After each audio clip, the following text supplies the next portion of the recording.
Let's go live to former Labor Cabinet Minister and a regular on this program, Joel Fitzgibbon. Very interesting today. The government says, all right, Barnaby and co, have a crack, go for your life, debate this to your heart's content.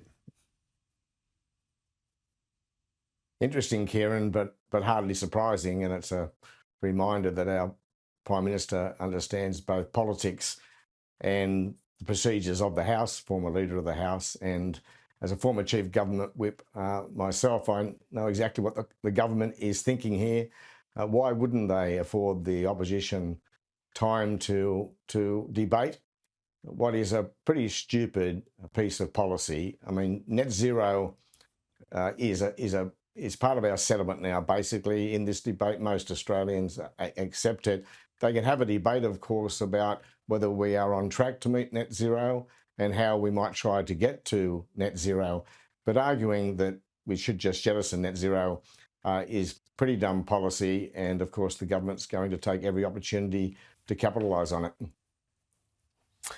And it's also it's a point of tension internally as well, so they can enjoy the internal niggle, so to speak, when it comes to the Liberal moderates.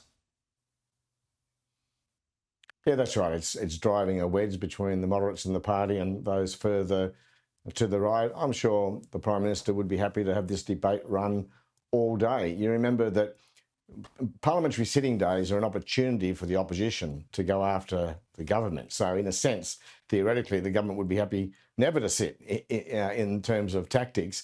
But the opposition here is now just kicking that opportunity down the road to focus on something which is absolutely in favour of the government. So it's not very clever, and I'm not surprised that's what the Prime Minister has decided to do. Joel, the Prime Minister was out this morning at a house, young couple, talking up his expanded 5% deposit scheme for first home buyers. I think the Coalition makes a good point, though, this morning in their response. It's all about supply. It's fine to have the demand side improved, but you've really got to be good to your word. Off the back of that roundtable last week, it was one of the big issues, wasn't it, Joel? It's certainly smart, Kieran, to bring the policy forward. It's because it's good policy and it's also good politics. Yes, the big unanswered question is, while there's been a lot done on the demand side, including this policy, is there enough being done on the supply side? Now, the government has taken a number of initiatives on the supply side, including in the skills area, including in the National Construction Code. But the question remains, is there still being enough done on the supply side? Now, a couple of issues there, of course. The first is that most of the supply side issues are in the domain of state and local government. And it's really hard to get policy moving on that front. There's a fair bit going on, but I doubt that there's anywhere near enough going on to sort of match what's happening on the demand side. So that'll be an ongoing challenge for the government. And of course, the skills side will remain a problem. Getting enough tradies and others involved in bringing down construction times will remain a very big challenge. So we welcome all that's being done, but I think state governments and here in New South Wales, where I am, the Minns government is doing a bit, but a lot of it seems quite specific to the capital cities from my perspective. Up here in the regions where I am today in the Hunter Valley, it's really about getting approval for land release and, of course, the infrastructure that is required to support that land release.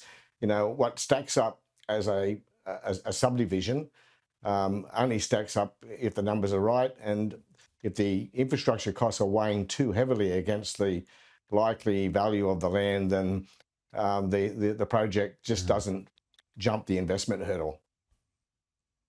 And finally, Joel, as the government returns to the Parliament, the last couple of weeks, if not more than that, we've been distracted by events internationally, Middle East mainly.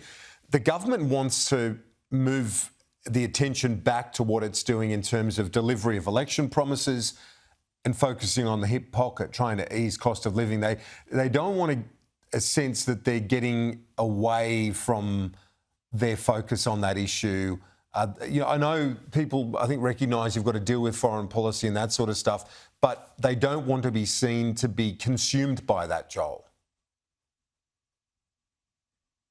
That's right. Foreign policy is crucial to our national interest and our national security, but the punters don't spend too much time thinking about it. As you point out, they're thinking about cost of living, talking about getting into the housing market or getting their children into the housing market, and of course that's the government's strength at the moment. So they'd much rather be in Parliament today talking about those issues than talking about what's happening in Ukraine or in the Middle East. So they will try to get the debate back to those domestic issues. That's where they want it focused, and that's where they're strongest, of course. Joel, thank you very much. We will catch you later in the week. Thanks, Kieran.